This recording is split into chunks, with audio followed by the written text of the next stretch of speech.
ഗാസയിലെ വെടിനിർത്തൽ അനിശ്ചിതത്വത്തിലേക്ക് ശനിയാഴ്ചത്തെ ബന്ദികളുടെ മോചനം ഹമാസ് മാറ്റിവെച്ചതോടെ ഇസ്രായേലും യുഎസും നിലപാട് ഘടിപ്പിച്ചു.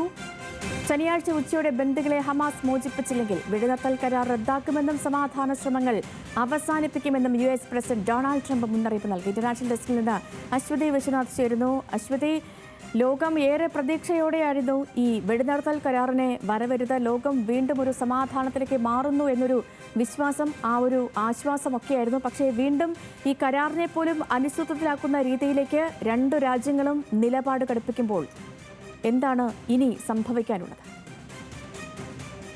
സേതു, തീർച്ചയായും ഇസ്രായേൽ ഹമാസ് വെടിനിർത്തൽ ചർച്ചകൾ അനിശ്ചിതത്വത്തിലേക്ക് നീങ്ങുന്ന സൂചനകളാണ് ഇപ്പോൾ ലഭിക്കുന്നത്. അതായത് ശനിയാഴ്ച നടക്കേണ്ട ഇസ്രായേൽ ബന്ദികളുടെ മോചനം ഹമാസ് മരവിപ്പിച്ചിരിക്കുക എന്നുള്ള വാർത്തകളാണ് പുറത്തു വരുന്നത്.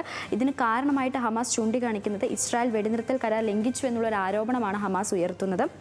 കരാർ അനുസരിച്ച് ശനിയാഴ്ച 3 ഇസ്രായേൽ ബന്ദികളെയാണ് ഹമാസ് മോചിപ്പിക്കേണ്ടത്. എന്നാൽ ആ ഒരു മോചനമാണ് ഇപ്പോൾ മരവിപ്പിച്ചിരിക്കുന്നത്.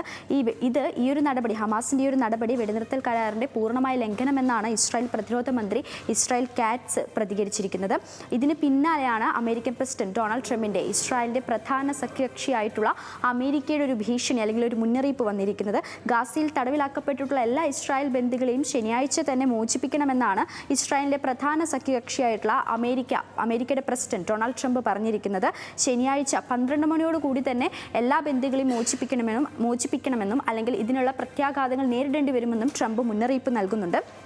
എന്നാൽ ഹമാസ് ഇതിന് മറുപടിയായിട്ട് നൽകുന്നത് ഇസ്രായേൽ തങ്ങളുടെ കരാറിൻ്റെ എല്ലാ കടമകളും അല്ലെങ്കിൽ ഉത്തരവാദിത്തങ്ങളും പാലിക്കുകയാണെങ്കിൽ കൈമാറ്റത്തിൻ്റെ വാതിൽ തുറന്നിരിക്കും എന്നാണ് ഹമാസ് പറയുന്ന മറുപടി.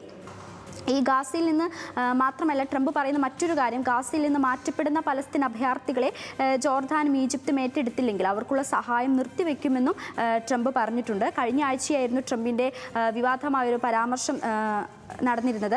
ഗാസ ജനങ്ങളെ പുനരധിവസിപ്പിച്ച് ഗാസയെ അമേരിക്ക ഏറ്റെടുക്കും, ഇത് ഇസ്രായേൽ തന്നെ ഗാസയെ ഇസ്രായേൽ തന്നെ അമേരിക്കയ്ക്ക് നൽകുമെന്നുള്ള ഒരു വിവാദമായ പരാമർശമെല്ലാം ട്രംപ് നടത്തിയിരുന്നു. ഇതിന് പിന്നാലെയാണ് ഇപ്പോൾ ഈ വെടിനിർത്തൽ കരാർ അനിശ്ചിതത്വത്തിലേക്ക് നീങ്ങുന്ന സൂചനകൾ ലഭ്യമാകുന്നത്.